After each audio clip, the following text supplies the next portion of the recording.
Hello guys, morning to you guys.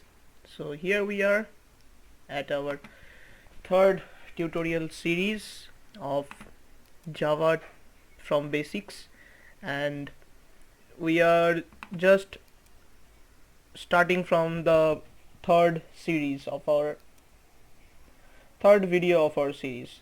So in any case, if you have missed the earlier videos, so you can go to my channel and watch those earlier videos where I just explained about the basic rubrics of our Java programming language. So today we will be discussing about classes and objects. Now what is a class? Class is just a blueprint of a set of objects having a common structure and behavior. Means it is just a blueprint and its characteristics are just used where needed.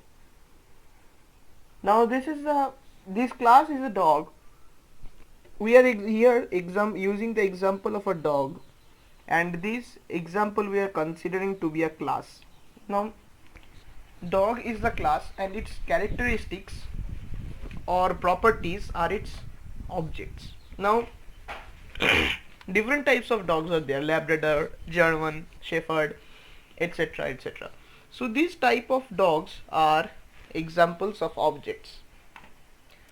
Class is just an entity. Now class is just an entity, but an object is its trait or that characteristic by which the class can be remembered. Some practical examples I have provided here, just like that when a naughty child is called by its teacher that you are being so naughty, so that child is the class and naughty is being its features. Its characteristics or traits by which the class is called means that child is called. So basically what we are trying to convey is that objects can be called to get access to the main class. Now there are coming into the main object oriented programming language concept or OOPS concept, which is very important in today's day world or today's day scenario, is that data abstraction, encapsulation, inheritance and polymorphism. These four are the pillars of object oriented programming languages upon which the Java programming language stands upon. Data abstraction is just a simple way of simplifying a real world concept into its essential elements. Now just simplifying a real world concept into essential elements, the example may be driving a car, because when you drive a car it's not essential to go into details like wiring, motor, how the piston is working, etc, etc. You just want to know that how to drive a car, means how to apply the brakes or how to apply the gears, etc, etc. So that is how you drive a car in a particular dive of a road. This is called data abstraction, means simplification of complex concepts to the user.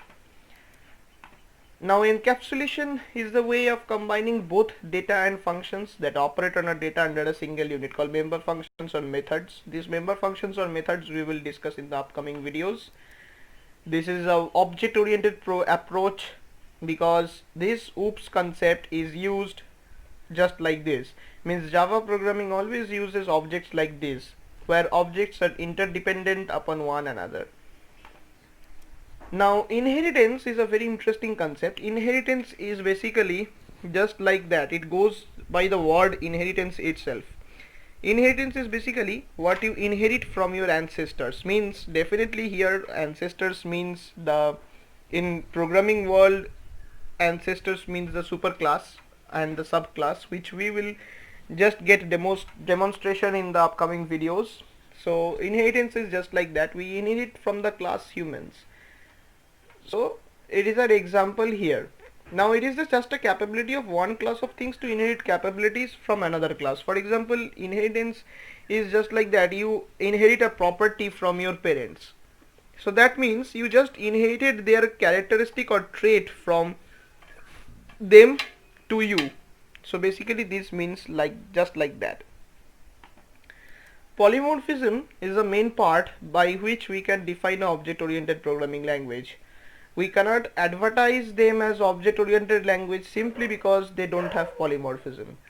For example, a programming language called Ada always supports objects and classes, but it does not support polymorphism. That is why they can't advertise themselves as object oriented programming languages, rather they can advertise themselves as object based languages.